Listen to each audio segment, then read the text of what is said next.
Warning: Copyright disclaimer. Under Section 107 of the Copyright Act 1976, allowance is made for fair use for purposes such as criticism, comment, news reporting, teaching, scholarship, and research. Fair use is a use permitted by copyright statute that might otherwise be infringing. Nonprofit, educational, or personal use tips the balance in favor of fair use.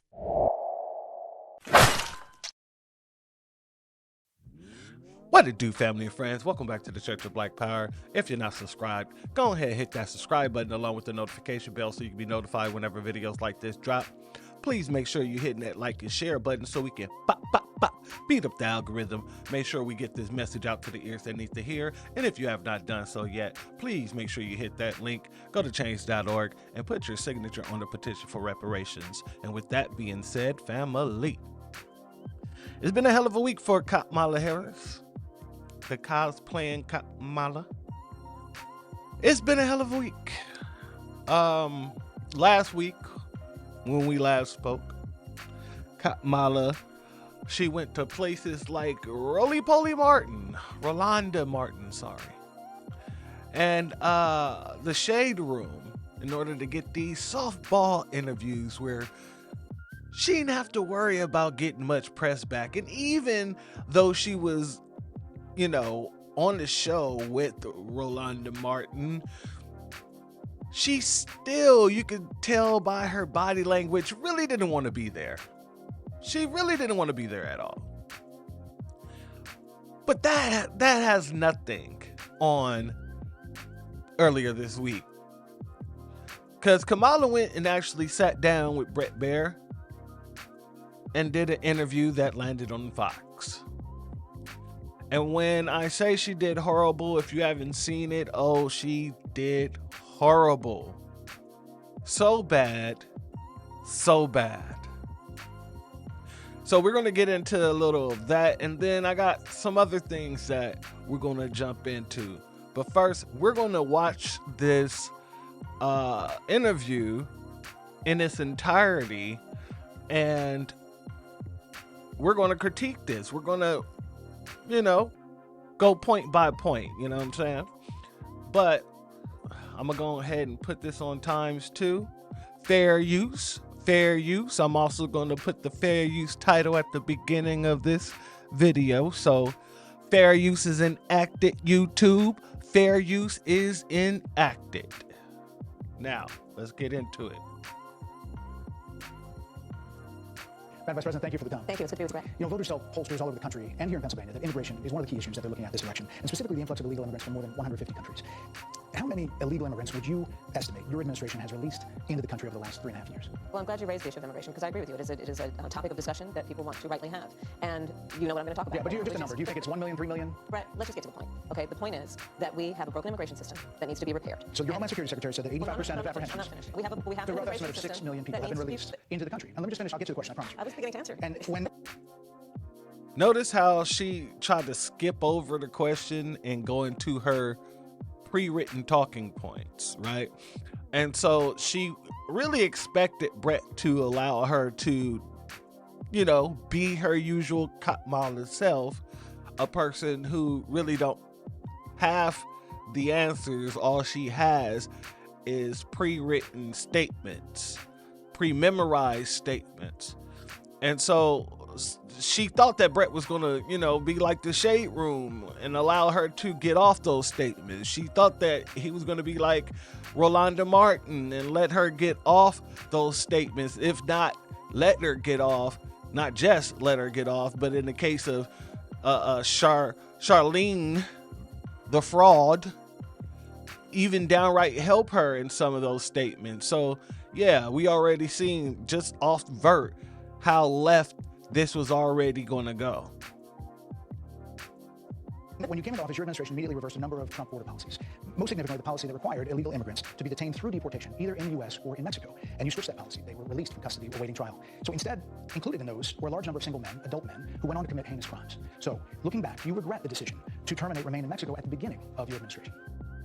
And that was a wonderful question there too, because one of the things that really get to me is how people try to overlook the fact that they removed the policies that was keeping these illegals out of the country and then turned around and brought some do-nothing bill that would have gave mass amnesty to the people that was already here, they start talking smack about Trump blocking that bill, when that bill wouldn't have been necessary if you guys didn't remove the policies that was in place that was keeping them in Mexico and keeping them out of the United States in the first place. So I really like that he asked her this question, because a lot of people just allow her to move right past the fact that they removed those policies.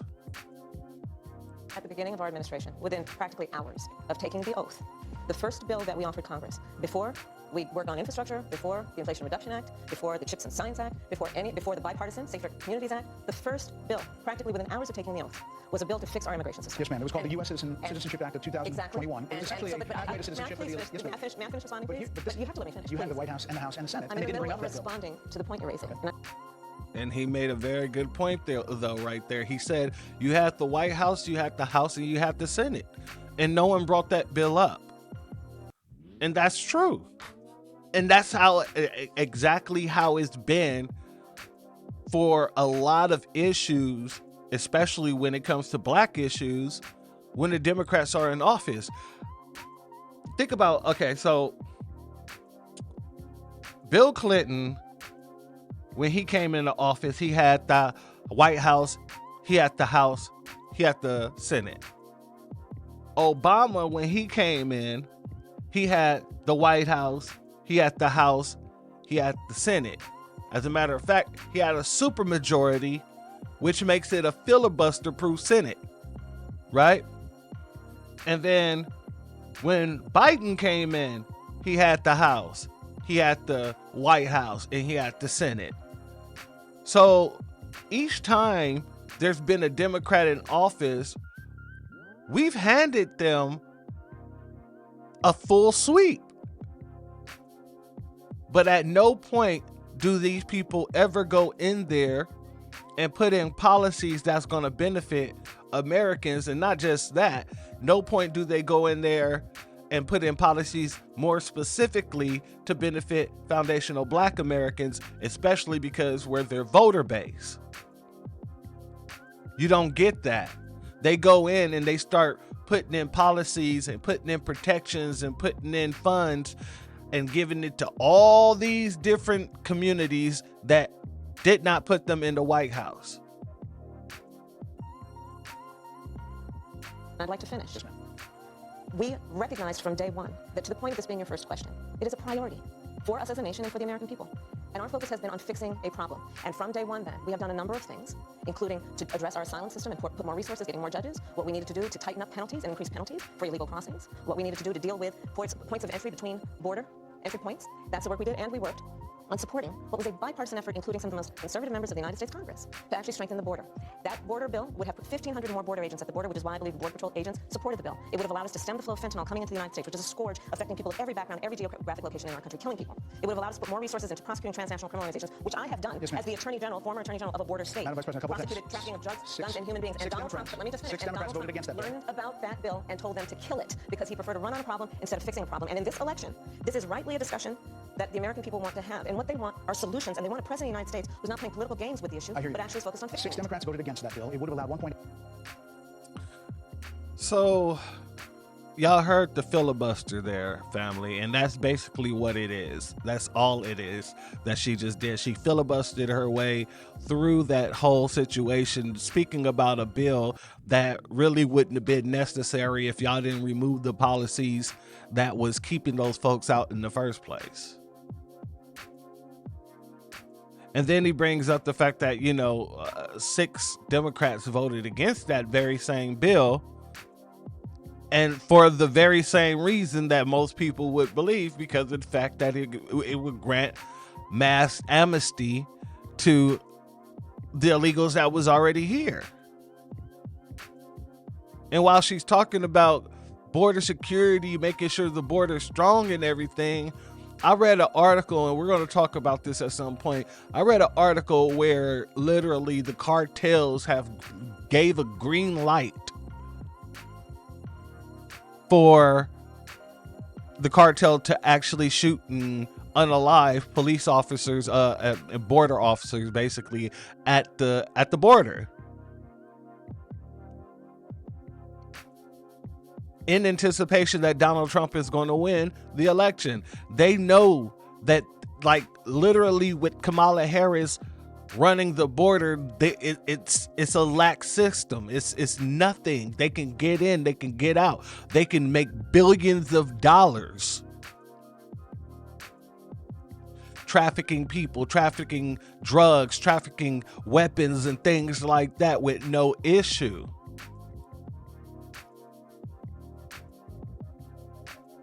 So I don't agree with her that the border would be strong. Even if they passed that bill or gotten that bill passed, it would not have been strong on the border. Even if you put 15,000 more border security out there, that's not enough to stop the millions of people who are caravanning right over and across the American border.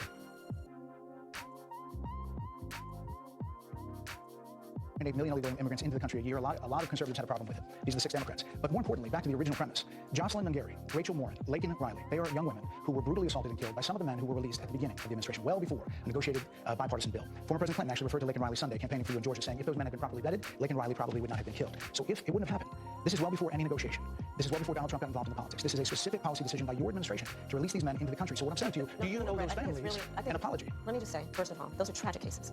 There's no question about that. There's no question about that. And I can't imagine the pain that the families of those victims have experienced for a loss that should not have occurred. So that is true. It is also true that if a border security had actually been passed 9 months ago, it would be 9 months that we would have had more border agents at the border, more support for the folks who are working around the clock, trying to hold it all together. Madam Vice President. But they wouldn't have been able to get in the country if you guys didn't remove the policies in place to make sure they didn't get in the country. That's the problem. And this is where a lot of the white supremacists and a lot of just white people in general really ain't rocking with her, because of the fact that, god dang it, you're sitting here basically trying to blame Trump for something that your administration allowed to happen by removing the policies that Trump put in to keep things like this from happening. So her bouncing back to Trump, all that does is make her look like a straight fool. A populist idiot.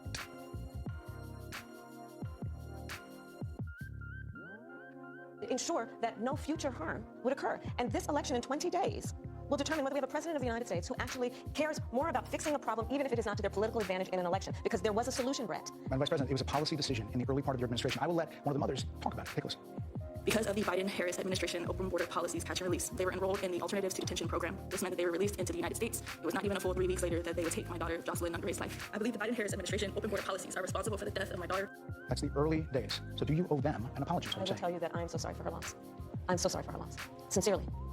But let's talk about what is happening right now with an individual who does not want to participate in solutions. Let's talk. Notice she can't give a straight look. That's tragic, and we need to move forward from this to make sure that things like this never happen again. No, she keeps tying it back to Donald Trump, when Donald Trump already had the policy in place that you guys removed that led to that young lady getting those things done to her and unfortunately being unalived. So keep trying to bring it back to Donald Trump. All she's really doing is showing her lack of empathy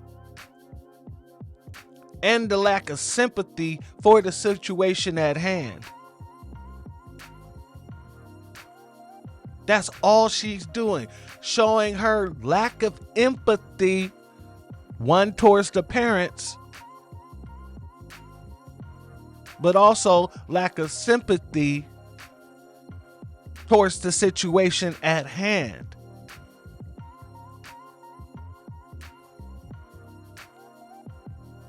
Talk about that as well. enough. Do you Right. want to answer? In all fairness, I told you I feel awful for what she and her family have experienced. During that time, you said repeatedly that the border was secure. When in your mind did it start becoming a crisis? I think we've had a broken immigration system transcending, by the way, Donald Trump's administration even before. Let's all be honest about that. I have no pride in saying that this is a perfect immigration system. I've been clear. I think we all are. Well, she's not lying there. I remember, your boy Obama had them migrants, them illegals, he had them in cages. Literally had them in cages.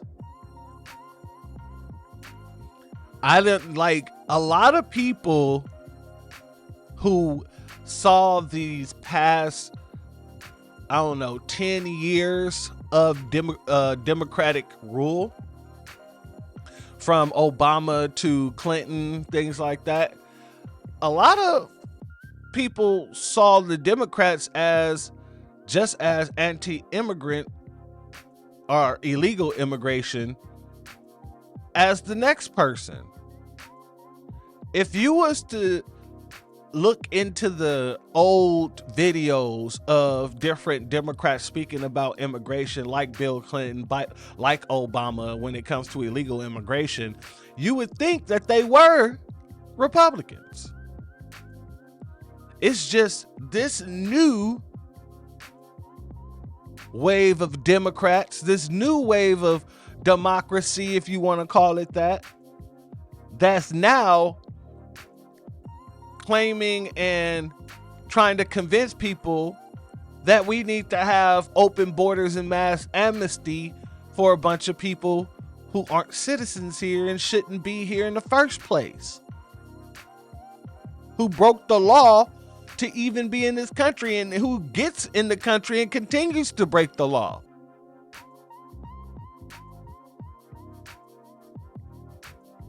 It needs to be fixed. We need more. I was just down at the border talking to border agents, and they will tell you, and I'm sure I know you investigate and you are a serious journalist. They will tell you, we need more judges. We need to process those cases faster. We need the support for those cases that should be prosecuted. They need more resources, and Congress ultimately is the only place that's going to get fixed, Brett. Well, I didn't hear Kamala Harris call Roly Poly Martin a serious journalist at all. I guess when you actually push back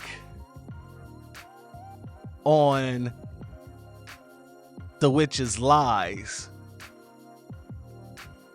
she tried to give you a little, compliment to make you want to ease up on her. That's just my assumption. Don't hold me to that. That's how the system works. That's the premise of this question. There were 90 plus executive orders that were rescinded in the first days. Many of those were Trump border policies. I'm not going to stay here because there's other things to talk about. 90 plus executive orders, family.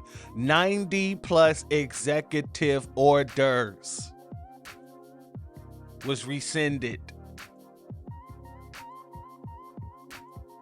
All those executive orders that was put into place in order to keep those folks out.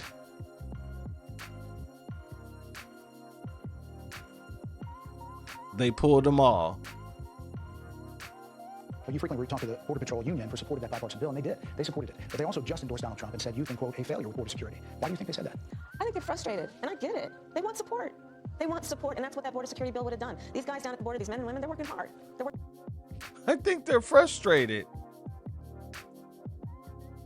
So they go for your competition. If they were so much in support of that border bill, wouldn't they be against the man who you claim called his buddies and shut it down?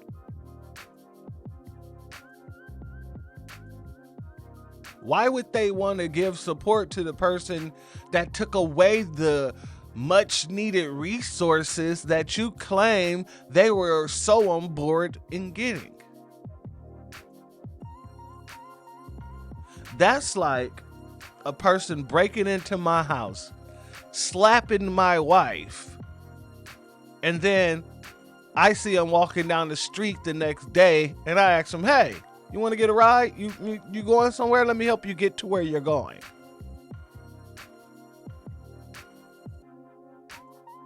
How much sense does that make, family? Working around the clock. I get it.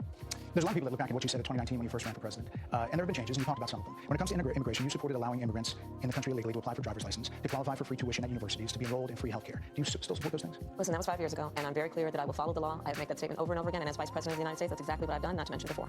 If that's the case, you chose a running mate, Tim Walz, who's governor of Minnesota, who signed those very things into state law. Uh-oh. Uh-oh. Dun, dun, dun, dun. So do you support that? We are very clear, and I'm very clear, as is Tim Walz, that we must support and enforce federal law, and that is exactly what we will do. So decriminalizing border crossings, like you said in 2019. I do not believe in decriminalizing border crossings, and I've not done that as Vice President. I will not do that as President. So these are allegations. Family. She sat there with a straight face and said she does not believe in decriminalizing border crossing. But for the past 4 years, the Democratic Party has decriminalized border crossings to the point where the people are not just crossing the border, but they're getting resources, housing, they're getting food stamps, they're getting government resources, Medicare, they're getting protections. Y'all remember the story about those illegals that was literally putting hands and feet on the police up there, and then they got out of the jail the very next day? We covered that here. Y'all know what's going on out there in Ohio.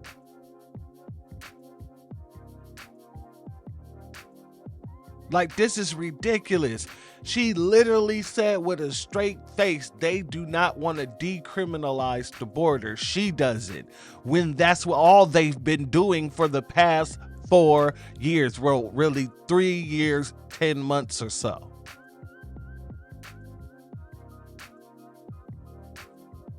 But let's be very clear. I'm the only person who's running for president who has prosecuted transnational criminal organizations, from the Sinaloa cartel to the Guadalajara cartel to people who have trafficked in guns, drugs, and human beings. I have spent a significant part of my career going after people who present a threat to the safety of the American people and cross our border with the intent of doing us harm and cross our border illegally. And I will do that work as vice president. I take that work quite seriously. Notice she said, I will do that work as vice president. Lady, you've been vice president for 3 years, 10 months. What are you talking about? I know she meant, or probably meant, to say as president she would do that work. But her mind spoke the truth that her mouth wanted to lie about. Because she let it slip when she said, as vice president, I will continue the work. Well, you've already been vice president, so you've already shown yourself to be a liar.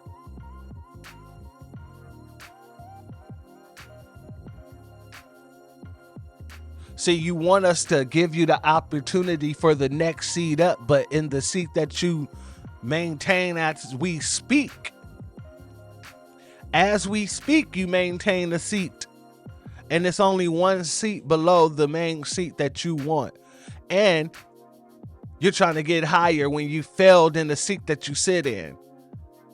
So when you said right now, and it slipped like that, as VP, I will continue the work, you've already just at that point in time shown yourself to be a liar, because we've seen the work you've done as VP. This is a time when voters, especially here in Pennsylvania, are inundated with commercials and ads. They just want it to stop because it's every commercial. But many of them add noise, but a few of them seem to break through. This particular one from the Trump campaign has got a lot of attention. Kamala supports taxpayer-funded sex changes for prisoners. Surgery for prisoners. Every transgender inmate in the prison system would have access. So are you still in support of using taxpayer dollars to help prison inmates or detained illegal aliens to transition to another gender? I will follow the law, and it's a law that Donald Trump actually followed.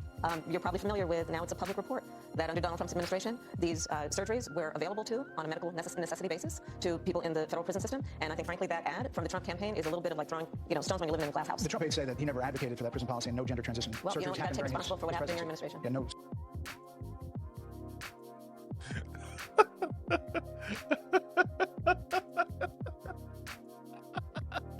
You can't make this shit up. You can't make this up. You gotta take responsibility for what's going on in your administration. And look at the face, the smug look on her face, like she really ate by saying that. When she nowhere near ate by saying that. You don't even want to take responsibility for what's going on in your administration. You're trying to distance yourself from the sitting president in which you're the vice president too. Which absolutely makes no sense.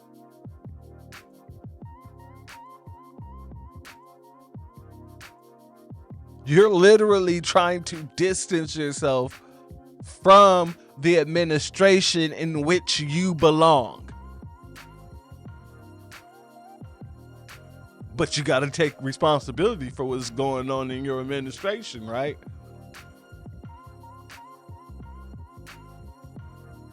You were the border czar. You weren't the border czar. You were the border czar. You weren't the border czar.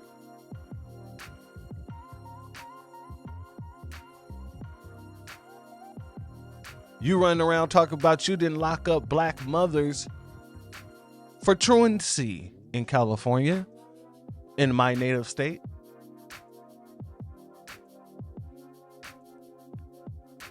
You act like you wasn't using inmates as slave labor. You act like you wasn't keeping people past their release dates in order to have firefighters to fight the wildfires in California. You withheld evidence to free a brother on death row. You literally fought against the courts from releasing the jackets of multiple police officers and their experiences as police officers.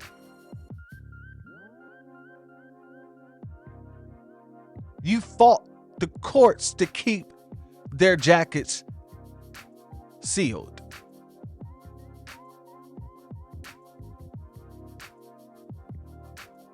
Taking responsibility isn't something that Kamala Harris is good at whatsoever. Ladies and gentlemen, I will submit that to you. Surgeries happened in the presidency. Would you still advocate for using taxpayer dollars for gender reassignment? I would follow the law, just as I think Donald Trump would say he did. You would have a say as president. Like I said, I think he spent $20 million on those ads, trying to create a sense of fear in the voters because he actually has no plan in this election that is about focusing on the needs of the American people. Whereas, it's $20 million on that ad, on an issue that, as it relates to the biggest issues that affect the American people, is really quite remote. And again, his policy was no different. Look at where we are, though. On plans for the American people, I'm offering a plan to deal with affordable housing. I'm offering a plan to deal with what we need to do to strengthen small businesses, which are the backbone of America's economy. I'm offering a plan that is about taking care of young parents and giving them the support they need. My plans for the economy will strengthen the economy, as have been reviewed by 16 Nobel laureates, Goldman Sachs, Moody's, and recently the Wall Street Journal, which have all studied our plans and have indicated my plans for our economy would strengthen our economy, his would make them weaker, would ignite inflation, and invite a recession by the middle of next year. Those are the facts. Why do you think? I hate when people say, like Goldman Sachs and all these different economists that work for these big banks say that their plans will do this, their plans will do that. It's because they're putting money into your campaign. Why wouldn't they literally endorse you and endorse your economic plan if they have something to gain from it?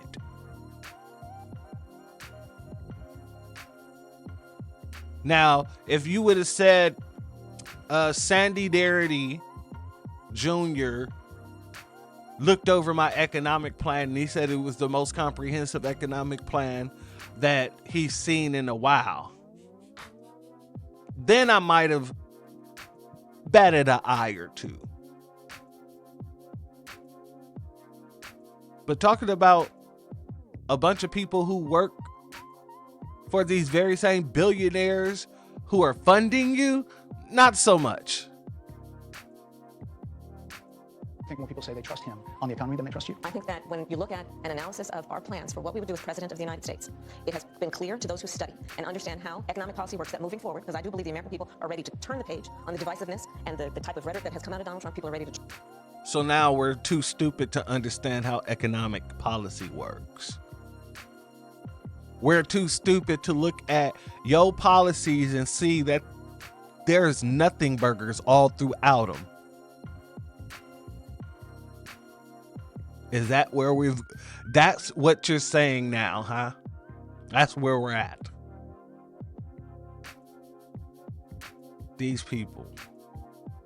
Chart a new way forward. They want a president who has a plan for the future and a plan that is sound and will strengthen our country. My plan for the economy does exactly that. His plan would be again to give tax cuts to billionaires and the biggest corporations in our country and blow up our deficit. It's interesting you said turn the page, Madam Vice President. You were asked on 2 different shows last week what, if anything, you would do differently than President Biden. Here's what you said. Would you have done something differently than President Biden during the past 4 years? There is not a thing that comes to mind in terms of, and I've been a part of most of the decisions that have had impact. Under a Harris administration, what would the major changes be, and what would stay the same? Sure. Well, I mean, I'm obviously not Joe Biden, and so that would be one change in terms of. But also, I think it's important to say, with 28 days to go, I'm not Donald Trump. So basically, all she's saying, in layman terms, is that she's going to be the exact same as Joe Biden, just a different face.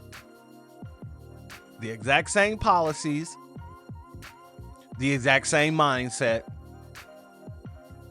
the exact same all around.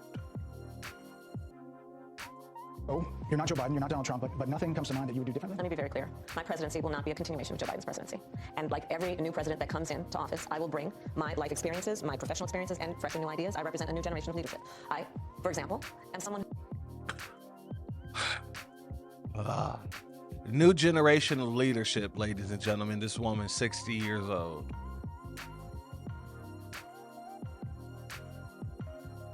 $60 old. And for 30 of those years, she's been targeting Black Americans.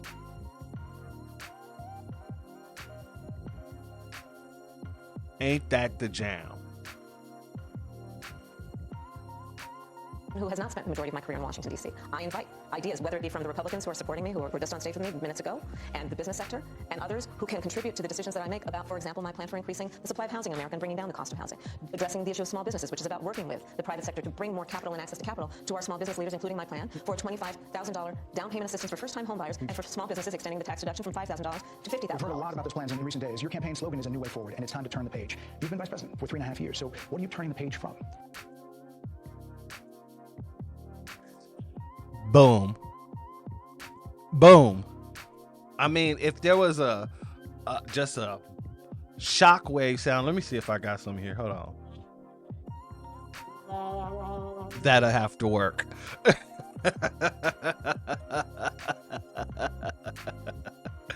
That have to work because, god dang it,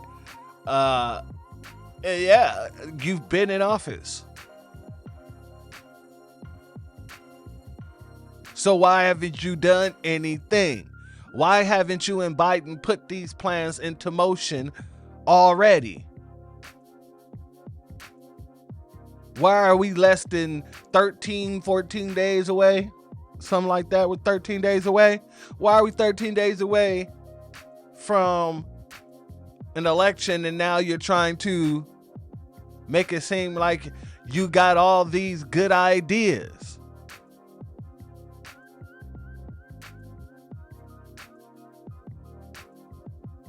Well, first of all, turning the page from the last decade in which we've been burdened with the kind of rhetoric coming from Donald Trump that has been designed and implemented to divide our country and have Americans literally point fingers at each other. Rhetoric and an approach to leadership that suggests that the strength of a leader is based on who you beat down instead of what we all know. The strength of leadership is based on who you lift up. The strength of an American president, which is one who understands that the vast majority of us have more in common than what separates us. That is turning the page. That is about turning the page on rhetoric that people are frankly exhausted of. More than 70% of people tell the country is on the wrong track. They say the country is on the wrong track. If it's on the wrong track. Look at that, family. 70% of the people polled said that the country is on the wrong track. And you know how I feel about, polls and different studies, because as I shown right here on this network, that majority of all studies, 70% of all studies are lies that are favored in the opinion of the funder of the study. But when you see a study like this and it says 79% of all the people that was, postered says that the country going in the wrong way, you got to kind of look at that and take heed to that, ain't it? Let's continue. Iraq. That track follows 3.5 years of you being vice president and President Biden being president. That is what they're saying, 79% of them. Why are they saying that? If you're turning the page, you've been in office for 3.5 years.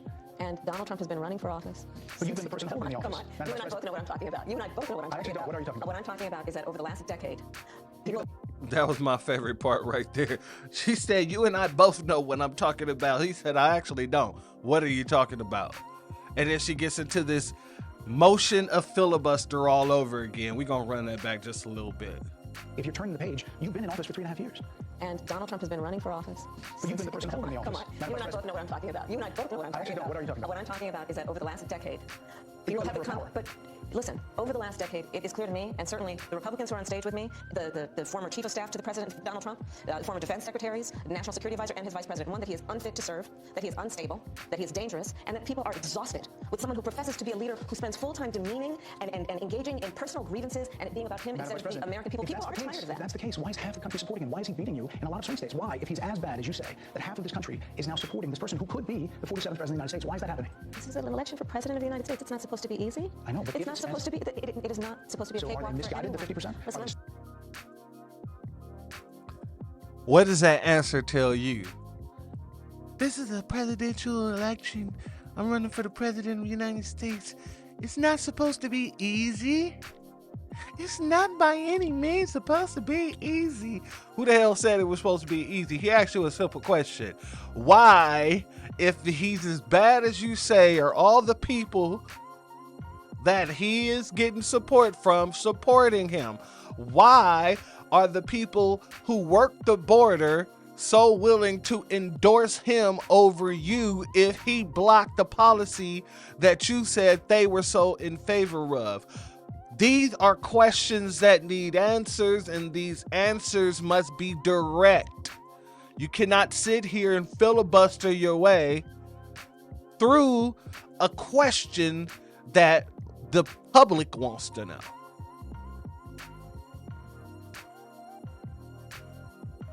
Stupid. Oh God, I would never say that about the American people. And in fact, if you listen to Donald Trump, if you watch any of his rallies, he's the one who tends to demean and belittle and diminish the American people. He's the one.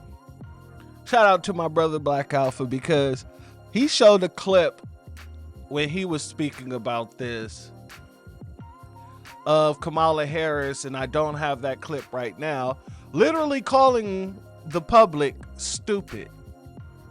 Americans are dumb. And you can look that up yourself. But she damn sure just said she would never say that, didn't she? In fact, if you listen to Donald Trump, if you watch any of his rallies, he's the one who tends to demean and belittle and diminish the American people. He's the one who talks about an enemy within, an enemy within, talking about the American people, suggesting he would turn the American military on the American people. We asked that question to the former president today. Ernst Faulkner had a town hall, and this is how he responded. I heard about that. They were saying I was like threatening. I'm not threatening anybody. They're the ones doing the threatening. They do phony investigations. I've been investigated more than Alphonse Capone. He was the greatest man. No, it's true. We've got to think of it. It's called weaponization of government. It's a terrible thing. So, Brett, I'm sorry, and with all due respect, that clip was not what he has been saying about the enemy within that he has repeated when he's speaking about the American people. That's not what you just showed. You just asked no, that's not what you just showed. In all fairness and respect to you, that's the question that we asked him. You didn't show that, and here's the bottom line. He has repeated it many times, and you and I both know that. And you and I both know that he has talked about turning the American military on the American people. He has talked about going after people who are engaged in peaceful protest. He has talked about locking people up because they disagree with him. This is a democracy. It's a democracy whenever you guys want to do it too, then, right? When you're literally weaponizing the courts against other people who's running a campaign against you, right? As if you guys didn't just try to get RFK put off of several ballots, as if he wasn't spending tens of millions of dollars fighting you guys in court. What happened to democracy? I'm just asking for a friend.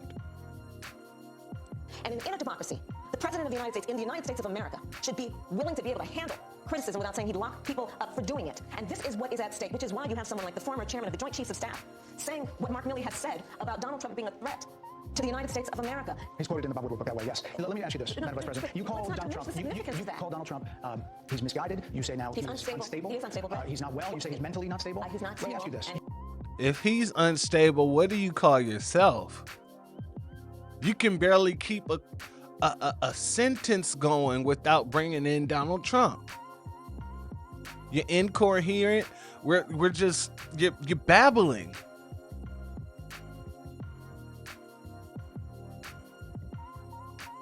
You were just babbling.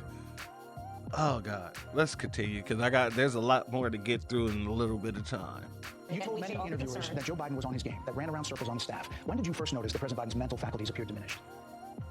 Joe Biden, I have watched from the Oval Office to the Situation Room, and he has the judgment and the experience to do exactly what he has done in making very important decisions on behalf of the American people. Joe Biden is not on ballot. I understand. And Donald Trump but is. You talked about it. And Donald After Trump George is. Clooney said within a few minutes of talking to President Biden at a fundraiser that he thought this was not the same Joe Biden that we saw on the debate stage. Donald Trump is on the ballot. I understand. You met with him at least once a week for 3.5 years. You didn't have any concerns? I think the American people have a concern about Donald Trump, which is why the people who know him best. You've sat next to this man for 3.5 years, 3 years, 10 months. When did you notice that his brain cogniticity, cognicy, I'm sorry, family. When did you notice that his brain function had gone down? It is a very simple question. It is a very simple question that she refuses to answer, which means you were complicit in fooling the American people by saying he's one of the sharpest minds that you've ever had the pleasure of sitting across from.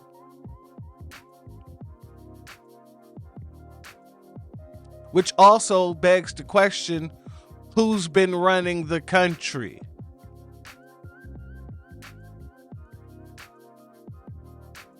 Including leaders of our national security community, have all spoken out, even people who worked for him in the Oval Office, worked with him in the Situation Room, and have said he is unfit and dangerous and should never be president of the United States again, including his former vice president, which is why the job was open for him to choose another running mate. So that is a fact. That is a fact. Madam Vice President, 2 more things. You were asked on 60 Minutes about the biggest threat that the world faces, that the U.S. faces. This is what you said. Which foreign country do you consider to be our greatest adversary? I think there's an obvious one in mind, which is Iran. Iran has American blood on their hands. Okay, this attack on Israel, 200 ballistic missiles. What we need to do to ensure that Iran never achieves the ability to be a nuclear power, that is one of my highest priorities. A number of experts thought you would say China. The FBI director had said that. But you said Iran. If that's the case, what do you say to critics who look at the actions of your administration and say you're not acting like Iran is the #1 threat? Well, I will tell you most recently, whether it was in April or in October, and then several hours on each occasion, that Iran posed a threat to Israel. I was there. Most recently in the Situation Room, in the most recent attack, working with the heads of our military and doing what America must always do to defend and to support Israel in its requirement to defend itself and to give American support to be able to allow Israel to have the resources to defend itself against attack, including from Iran and Iran's terrorist proxies in the region. Right. And that is, and my commitment to that is unyielding and unwavering. Critics just say that you either relaxed or failed to enforce sanctions on Iran, allowing all of this money to flow into Iran. Like Let's go back to Donald Trump, who pulled out of the deal. The same thing that's going on right now with these illegals and the cartel pouring billions of dollars into these illegals, and the cartel is making billions of dollars off the whole situation with the border being wide open. So now you have billions of dollars going to the cartel, billions of dollars being basically earned in Iran, all under Kamala Harris and Biden's watch. Deal that would have actually put Iran in check, the and then it was during Donald Trump's administration that we had an American military base that was attacked where American soldiers suffered traumatic brain injuries and Donald Trump dismissed them as headaches. Not to mention how Donald Trump has treated and talked about America's military and military service people, calling them suckers and losers, has diminished the significance. I would like that we would have a conversation that is grounded in full assessment of the facts, which includes. See, she doesn't like the fact that he's not letting her get her talking points off. It's like she's pissed off that she memorized all this stuff and he's not letting her like get it out. Cause she's very combative. Very, very combative. Brain injuries and Donald Trump dismissed them as headaches. Not to mention how Donald Trump has treated and talked about America's military and military service people, calling them suckers and losers, has diminished the significance. I would like that we would have a conversation that is grounded in full assessment of the facts, which includes, I think this interview is supposed to be about the choices that your viewers should be presented about this election, and the contrast is important. Yes, ma'am. And on the subject of Iran, I am offering what should be an important contrast that is presented for folks to make a decision that they feel. Look at what the administration did and say and think differently. Madam Vice President, they're wrapping me very hard here. I hope you got to say what you wanted to say about Donald Trump. There are a lot of things that people want to learn about you and your policies, and that's why I invite everyone to go to KamalaHarris.com, and you will see that I have 80 pages of policies that are quite comprehensive and should be accessible to anyone who would like to read them. And it includes what I intend to do about affordable housing, what I intend to do about small businesses, what I do and that's why we invited you here to see where you were in 2019 and where you are now. America's military, and should we have the most lethal and best fighting force in the world? Madam Vice President, and they're giving me a hard rap. Well, I thank you for the time. I thank you for the time. It's good to meet you. Thank you very much. Thank you. So that was that, family. And you can let me know in the comment section what you feel, how you feel she did, what you feel about the interview. Do you think it helped her, or did it really make her look even freaking worse? Because that's exactly what it is. And because she was looking worse, they had to send in the clowns. I had to do it myself today because I haven't, I'm in the new studio and I haven't really uploaded all of the drops just yet. However, that's what they did. They sent out the clowns, and there was a lot of numbness to a bunch of these people. Things that people really don't understand. Like, people don't understand, why would you send certain people? Let me just get to it. So next we have this pastor by the name of Jamal Bryant apparently had Kamala come out, and he had to say a few words to the brothers, apparently, about Kamala Harris. Who don't know how to support a sister. It was a sister that raised you. It was a sister that taught you how to read. It was a sister that taught you how to bathe yourself. In the context of the vice president, were you trying to send a message?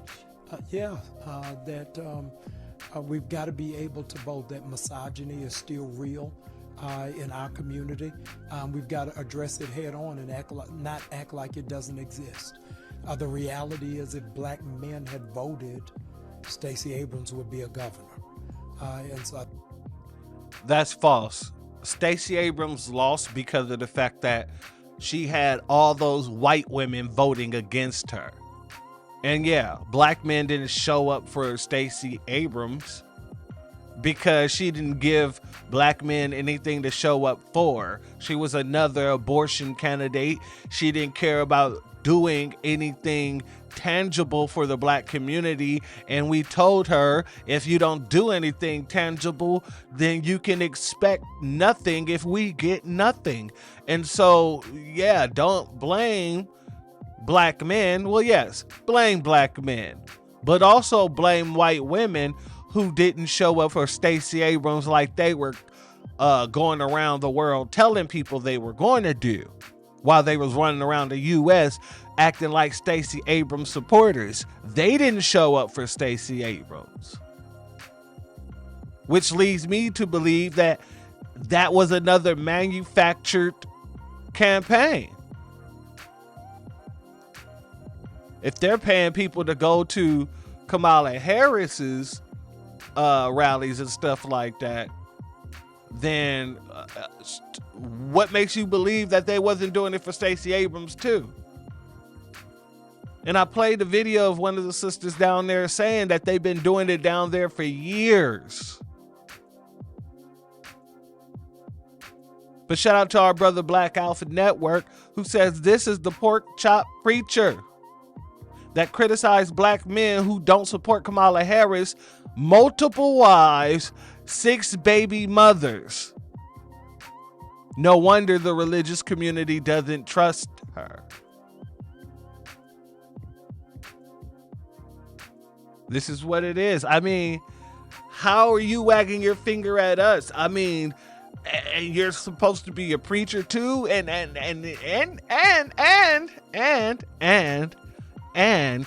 you're not just a preacher. You got ran off the block by some brothers because you was a no good preacher. Let's get to that. Ran you out of Baltimore. Man, like I'm saying, man, you say you for the people. You got our people all up in your church. You know what I mean? You're supposed to lead these people, man. And I mean, I understand that y'all stuff, but you had no answers for like, yo, man, then you come down here like late, like Tom been on the ground like 100, like 300 something days. You down here now? Don't come. What'd you do for Tom? We don't want you nowhere in our city, yo.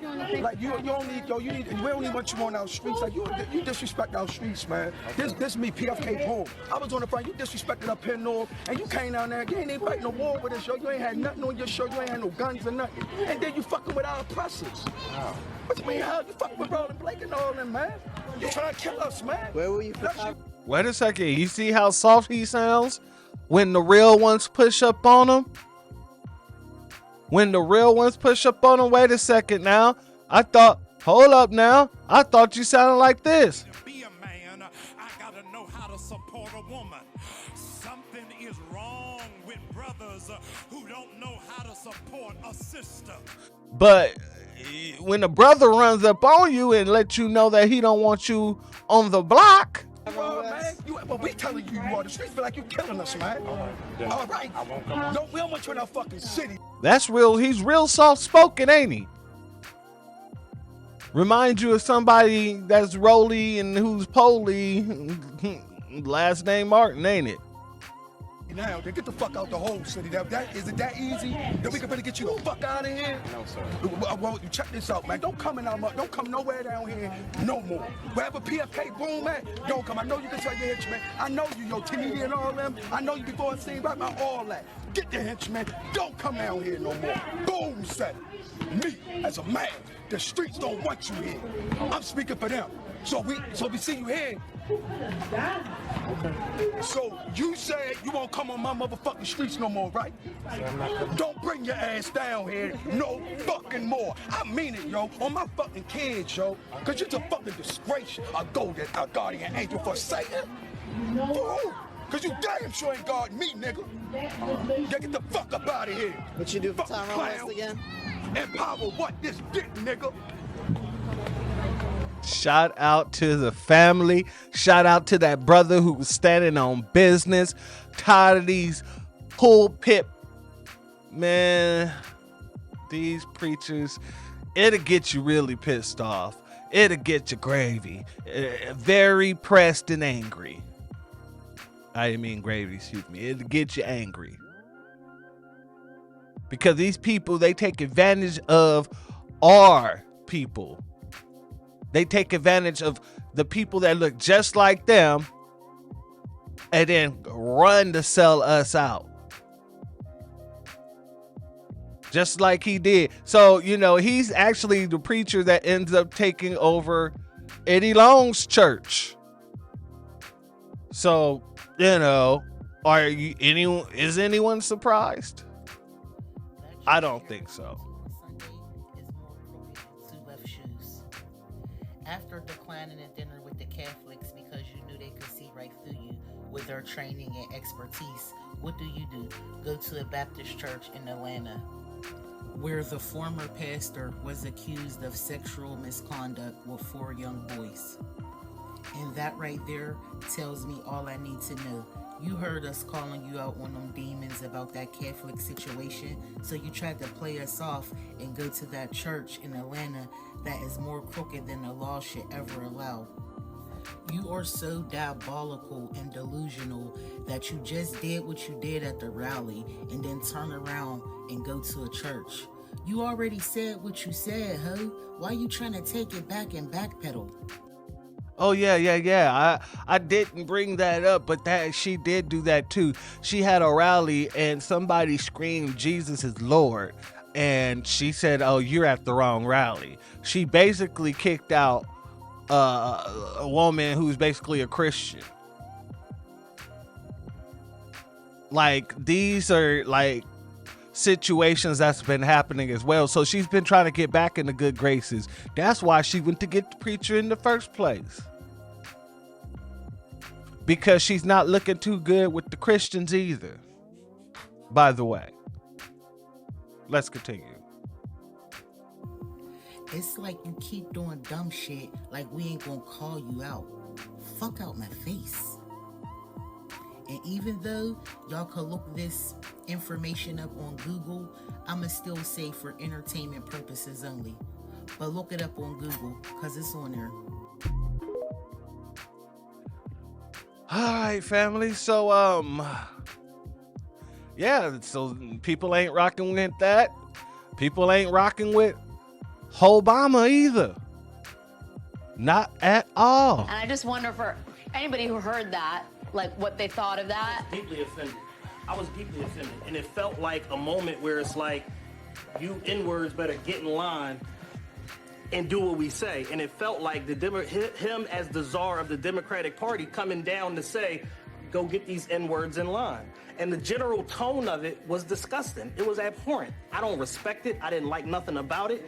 And Kamala, 2 days after that, is like, we love our black men. We have programs and things that we're rolling out for them, and she rolled out policy. Good cop, bad cop.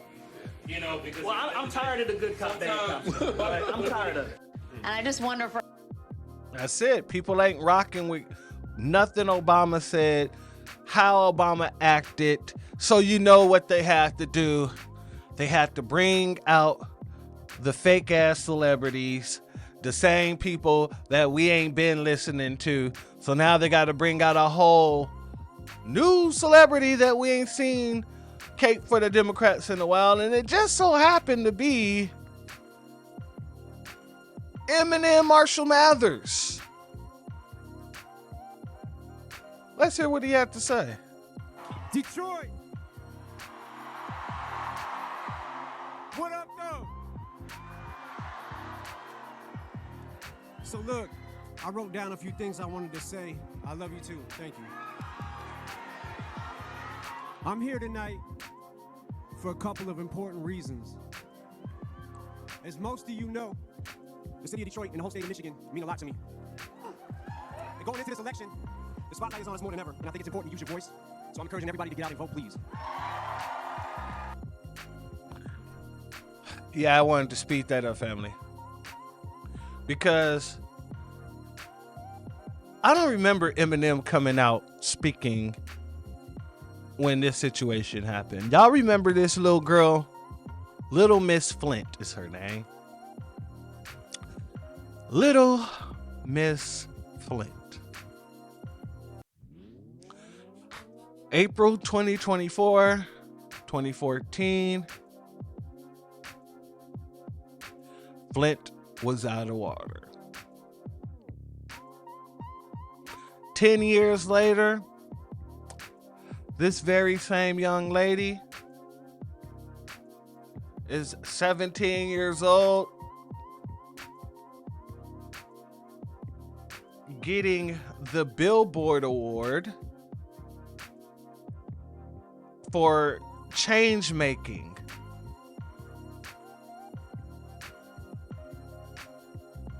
But from what I don't understand, this is from May 2024. It says that Flint still, 10 years later, doesn't have clean drinking water.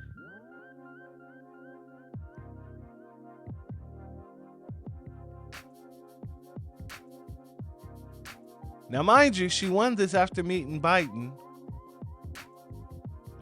I'm not hating on her. I'm just saying this is how they shut people up. They bestow instant legitimacy on them, but they also quiet them down by giving them these awards, putting them on these covers, Teen Vogue and things like that. Now she has an agent and all kind of stuff, managers and stuff, when it was all really about this. But I didn't ever hear Eminem come out and speak about this at all. I don't remember that. Do you? Do any of you? Okay. I remember when Obama did this, though. That's how we invested in community colleges and land grant colleges like Michigan State.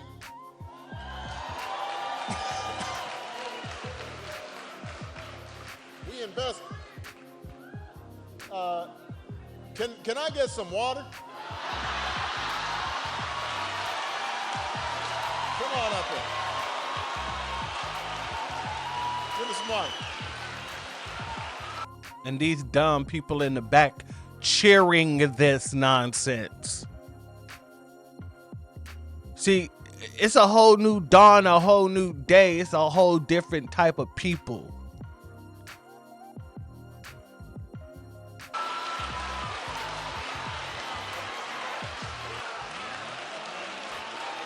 I want a glass of water. I want a glass of water. Sit down.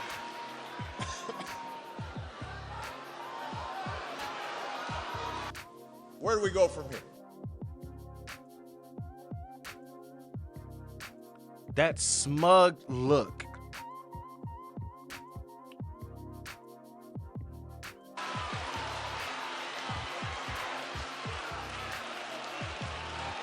I want a glass of water. I want a glass of water. Sit down. That smug look right there. The look of, oh, these Negroes are eating this up. They are eating this up.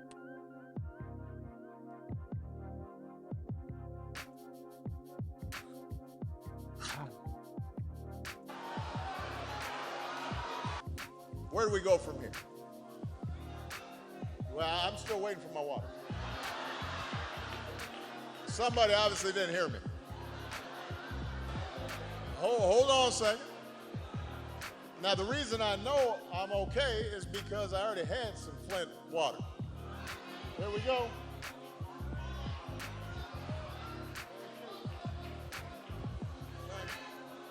I really did need a glass of water. This is not a stunt.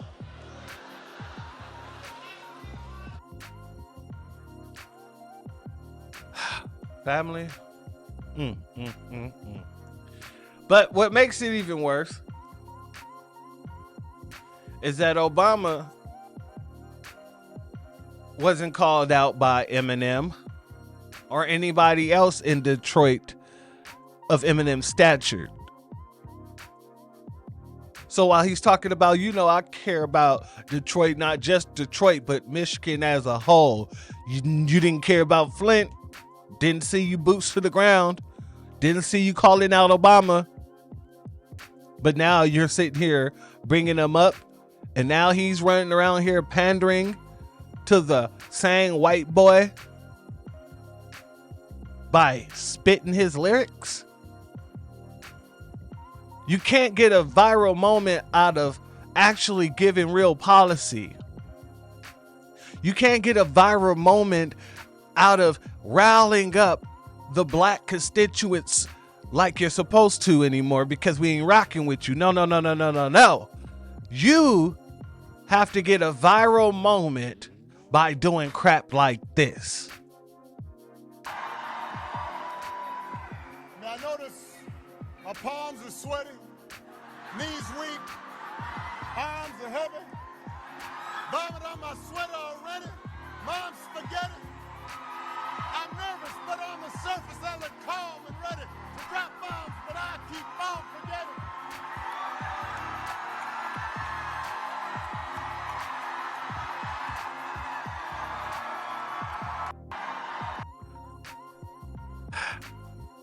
Shout out to Beatzilla, PDX. He said, what in the extremely over-the-top pandering is this? It's hella cringeworthy. Hella cringeworthy. Overly cringeworthy.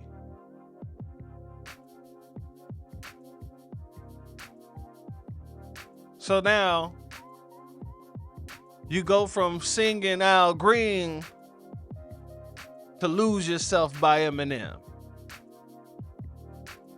This is how they think black outreach should look. This is how these people believe black outreach should look.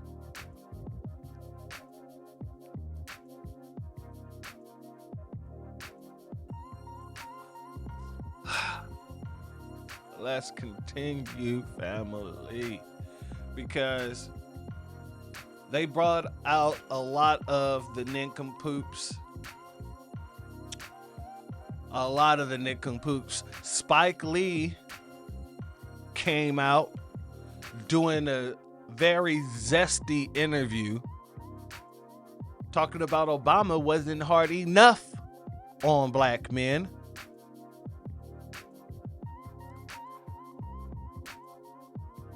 We're going to get into it because I wanted to show you him in his full zestiness. Shout out once again to Black Alpha Network. Curious what you would say to people who look at this. We've heard a lot about cutting people up into groups, which on this program we've discussed the limitations of that. But on the one hand, it is white men who are skeptical of Kamala Harris. It is white and Latino men that are breaking towards Trump. I know what the question is. Continue. What's up with... All right, let's do it. Come on. It is white and Latino men that are breaking towards Trump. I know what the question is. Continue. What's up with these rat ass looks? I guess when you do rat things, you start looking like a goddamn rat, because this man looks like a straight up rat with glasses. Someone threw a ball cap on a rat with glasses. You continue. Should I continue? You can go ahead. If you got the gist of it, go ahead. Well, it's sad but true. Some of my brothers have been drinking that Kool-Aid. My brother Black Alpha last night, when he was broadcasting this, the person speaking Spanish in the back, Black Alpha was like, what is this man doing? Watching Telemundo while he's doing an interview? I just had a flashback to that right now. That was hilarious. But anyway, let's continue. And I just hope that they get their minds straight, get their minds right in time for this election. If they're conscious, if they're aware, there's nothing that this other guy can do that's going to put us, not just black folks, but Americans, in a better position going forward. Why does this man look like he took some drugs?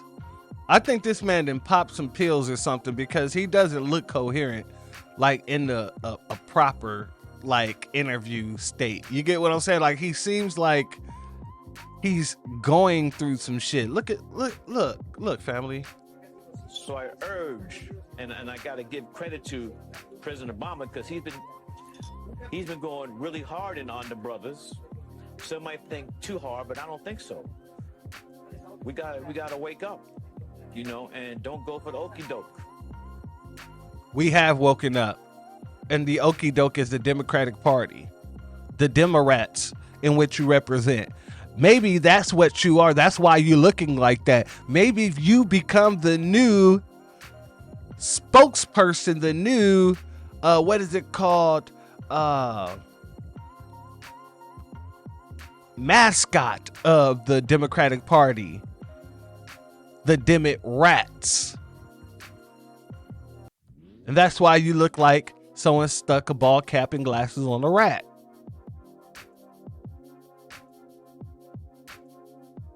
Let's continue. The flim flam can't do that. We gotta support our sister. Whose sister? That's not my sister. She locked up my sisters.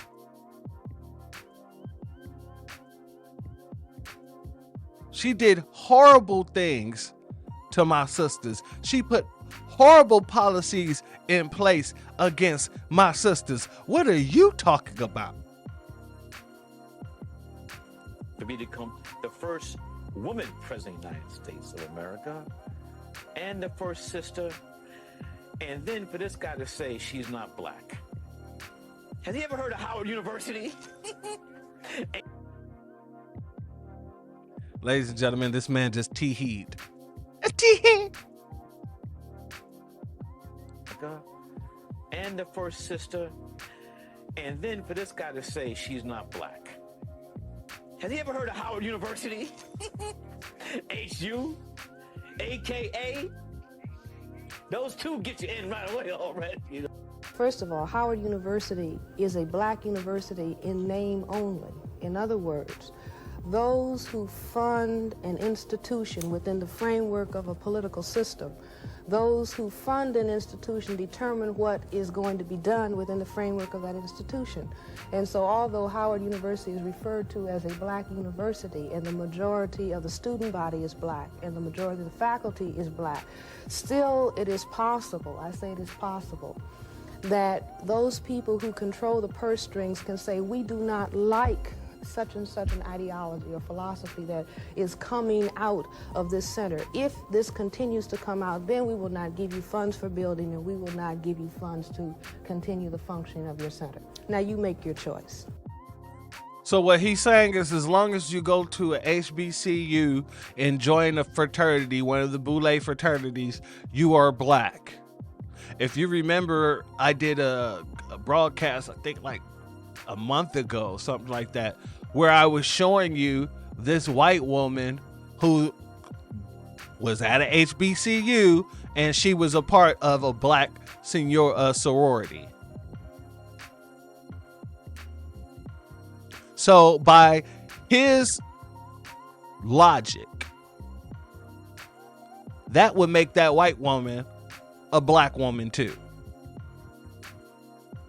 Rachel doles off all over again. You see the nonsense that they're doing, family. This is the nonsense that they're bringing forth. Now, you got Common out here, whose name used to be Common Sense, acting like he ain't got no damn sense. So let's hear what he had to say to a room full of so-called brothers. Where she knows what the struggles we have. She's been through it, been around it, she's taken it in. That's when you're able to be active for those communities. If you're distant from that, like, I couldn't come, point blank, I wouldn't be able to come here and say nothing if I ain't grow up a certain way or still didn't keep my foot planted in it. You know what I'm saying? And if you're distant, where she knows what the family, they keep going back to this talking point about her being able to understand, and she knows the struggle, she knows the situation, all this other stuff. None of that mattered in the past 3 years and 10 months, did it? If she knew all that and she can get things done, she could have got things done. Why didn't she do it? They did it for her actual her actual lineage group, which is the Asian Americans. They gave them a anti-Asian hate crime bill. Like, they didn't do nothing for us. What she wanted to get done got done.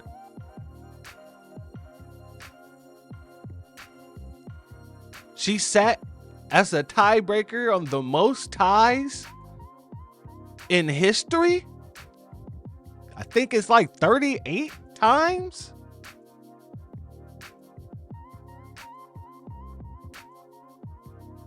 Get up out of here now. Go on. You got Mark Lamont Shield out here getting his ass handed to him, getting roasted and toasted. And we're gonna at another day, later time, we're gonna go over this interview too, because this whole interview was a bunch of just tap dancing, bootlicking. Candace Owens believes that she has, you know, a good place on Piers Morgan's show now, and so she's right back to the extreme white supremacist nonsense. But I want to get to this part here. Based on identity politics, you should never vote for somebody because Obama's they're wrong. black, right? Yeah, Obama's wrong. I didn't vote for him. I love that. Obama's wrong. Yeah, so we all agree. But we don't agree though, because I don't think though. I think Obama's wrong for several reasons in the video. But Obama's not arguing that you should vote for Kamala Harris because she's black. He's arguing you should vote for them because you're black. In other words, she best represents your interests. If I were running right, I'm a Green Party member. That's right? not what he was I saying. voted Democrat. He was playing the race card. He was playing a skin color card. He was saying if you are black, you have a duty to vote for the black candidate. Yes. You don't.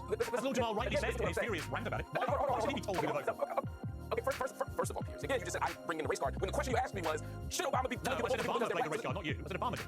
Oh, no, I misheard you. I apologize, I misheard you. I'm wrong. You're right. So, to the point, Obama is saying that black people... Again, I disagree with him, but let's disagree with him for the right reason. He's saying that as black people, vote your interest. Don't reject this person. As a black person, you should vote for the person that uplifts the black community. That's her. And don't let your patriarchy, don't let your hatred of women, don't let your this, make you not do it. My issue with it is, it frames black people, and black men in particular, as pathological and people act against their interests, and acts as if black men don't. Also, the historical black men actually do vote Democrat. I argue more than they should. So, I think it's wrong for lots of reasons. I disagree with Jamar, though, my brother. Calling her, and again, I heard a bleep.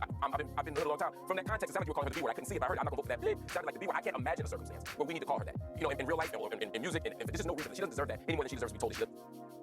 This Tether just said he can't imagine a situation where she deserves to get called that, where she's been locking up and targeting the black community for almost her whole career. And everybody seems to know it except for these Democratic shills. That's interesting. She's not qualified to run a Dunkin' Donuts. Those types of comments, I think, are unnecessary. When I feel disrespected, I disrespect people. How does she disrespect you? By placating to me, by giving me word salads and all kind of nonsense, acting like she doesn't have to answer questions, being the artful dodger. That's very disrespectful.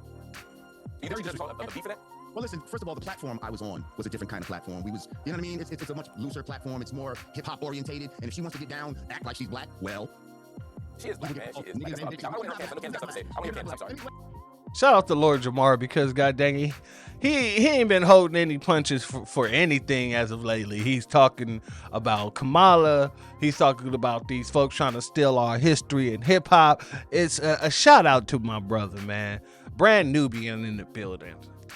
She is black, and you're being particularly hypocritical, bro. He's not you're being real hypocritical. Let me clear two things up. First of all, Piers, you had a guest on named VJ or something that said I never voted or something like that. I don't know where he pulled that out of his ass from, but yes, I have voted for. I actually voted for Obama the first time around. I got caught in that nonsense. But also, that comment that you're showing me was not in response to what Obama said. I said that prior to Obama coming out trying to be the father of, black men and all this type of stuff. But it was good. It sounded like it went with it. It did, but in response, listen, Barry, you're not our father, and we're not going to just, you're not going to shake the finger of condemnation at us and think that you're going to shame us into doing what you want. We're not, we're waking up as black people right now, and we're thinking for ourselves, and we're not just going along with the Democratic Party. First of all, I'm a registered independent, so don't act like I'm waving the Republican flag. But when it comes to leadership and all this type of thing, I don't see why we're trying to give this woman a promotion. She had one job, which was the border. She failed at that. They kept her in the background this whole time. I saw what they were going to do with her from the beginning, and I don't feel that she's the one. I'm sorry. Look at the look on Mark's face. Mark cannot contain himself, and this has been the story of a lot of the shills. It's the same look that Angela Cry gets on her face right before she's about to snap. And by the way, you are absolutely. Actually, no, I know you are perfectly entitled. I want to bring in Candice, who's been waiting patiently. I mean, Candice, this whole sort of premise, and I'm glad that Lord Mark clarified he said that before Obama spoke, although his answer clearly would have been exactly the same. His response would have been the same because it's all part of the same thing, which is this sort of weird thing, which frankly is quite racist. It's not a way to look at it. That you should judge according to your skin color and feel. It's something that I think black people are trying to show you. So what I mean by that is, just 5,000 black lied about this, by the way. Like the stepping, and so Selena, and she's body, her mother not accept. Roland Martin listing all the reasons Trump is dangerous to black people. I get a response. He is not looking out for folks when he was a landlord and would not rent to black families. Sued for it when he took out a full-page ad in the New York Times against those 5 teenagers, black and Latino, who were innocent, saying they should be executed. The Central Park 5. When you look at the first black president of the United States, and he had birther lines, and now you look at black immigrants, legal immigrants in Springfield, Ohio, and he gets on a debate stage and says they're eating their pets. Come on, this man is dangerous. And my question mark is simply this: if he's so dangerous to black people, why is it that his popularity is growing, particularly with black men, and Kamala Harris is falling from where it was with Joe Biden, who was white? Well, I think part of it is because of the steady disinformation and misinformation campaign. Again, I am a critic of Kamala Harris. I'm literally watching her co-sign and underwrite as vice president. Misinformation, disinformation, ladies and gentlemen. And on the campaign trail, a vicious genocide in Gaza. I ain't got no time to support or defend Kamala Harris on a lot of issues. I think that there's a very practical, pragmatic reason to vote for her, and that is to say, I don't want Donald Trump. And I think a lot of people are making that choice. But people who are not are often being fed misinformation, including what's just been said by my dear colleagues here and you peers. You crack it up, but a lot of it is just not true. And I'm just going to say real fast. First. I didn't say you said that, but they said so. First, the question of qualification. First, Jamar said again, she only had one job in this water. That's just not true, right? That's not. Notice how everybody's looking at him like he's the crazy one because he's acting like the crazy one. She wants the borders up. Vice president's lots of jobs. And now I'm disagreeing with the claim that she had one job, not that she didn't have that job. She was given specific responsibility for the border, and now everyone's rushing to pretend she wasn't. The same people who literally told her the borders are on liberal shows. Now pretend they didn't. Okay. What other public job does she have? It kept her in the background for a reason, for a very long time. Who's the president pro tem? Who's the president pro tem of the Senate? President pro tem of the Senate. Kamala Harris, right? Who's the domestic policy advisor? Kamala Harris. I can name 10 things that she does other than that, but I don't want to make it about that. My point is that there's lots of reasons. I don't want to make it about that. I got to name 10 things that she does. Criticize Kamala Harris, but to frame her as unqualified. Okay, Again, that's the point. She's not unqualified. She's qualified. Okay. She just might think she's going to make the wrong choice. And she's not black. We're running out of time. Candice has to go. Is the biggest point. I'll make a big point quickly. Let's talk about her blackness. Let's talk about the black experience. Real quick. Mark, wait, Candice has to go. The blackness point was crazy here to me, right? First of all, the idea she puts up, they're not personalities, they're codes, and black people codes with wait till you hear me talk to my accountant later. Wait till you hear me talk to my agent later. Like, yo, watch for your peers. Just kidding. Wait till I talk to the people at the local social spot. They all gonna be different. Wait till I say peace to the gods and earth in New York. It's gonna be a different conversation. Black people talk differently. When someone says that's my aunt, they're not lying because they don't share blood. Black people call people auntie. That's fictitious. That is blackness. Going to Howard is a black experience. Pleasure AKA is a black experience. And lastly, Jamar, for somebody who is a 5%er who believes that, and I respect your belief, but to believe that the black man is the Asiatic black man and make it own the cream of the planet, the father of civilization, the God of the universe, who came from North America by himself from Saudi Arabia, you believe that person is black? But somebody who went to Howard ain't? Come on, bro. Okay, I'm gonna leave the final word. See, they're working real hard. They're working overtime because nobody believes their lies. And so they're desperate, putting out things like this, ladies and gentlemen. Hello, ladies. I'm Trey. It's good to be here. What do you do and how much do you I work in finance, making 6 figures. How tall are you? 6'5". Do you have a plan to vote in November? Nah, not my thing. Hello, ladies. Does that not show the desperate situations, all the feelings they're going through because they don't know what to do, they don't know where to go, they don't know what to present to us because, so they go back to the same old. Remember, it was no vote, no fucking. With a V. Remember, get those booties to the polls.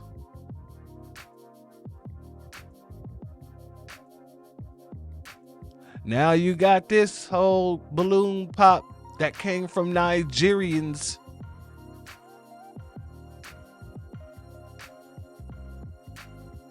Damn shame. Damn shame. So, this is what they're trying to counteract, people. What are your feelings, and let me start with the women here, about Kamala Harris? She's a woman of color. I'm not putting her down because of that, and I'm not putting her down because she's a woman. I'm not a feminist, so I'm sorry. But at the end of the day, I don't think that she has the personality. I don't think that she has what it takes to go up against Putin and go up against these other presidents that are built for this. I don't want to be scared because my president is scared. I want my president to feel secure and manly and about it. We brought up gender, right? Like, do you think it matters that she's a woman and people aren't comfortable having a woman in a top leadership role? No, I don't think that, because most men, they love their mothers. They love their wives. So as a woman, most men, they respect the woman. But she just don't have the qualification or the education to really run America. Because Exactly what I said in my previous live, family. Well, excuse me, my previous video. Most men have either worked under a woman or, just the fact that their mothers, their wives, their sisters, like, being the woman isn't the issue. she don't have the experience. She don't understand our struggles. And for me to believe you for another 4 years, you're crazy.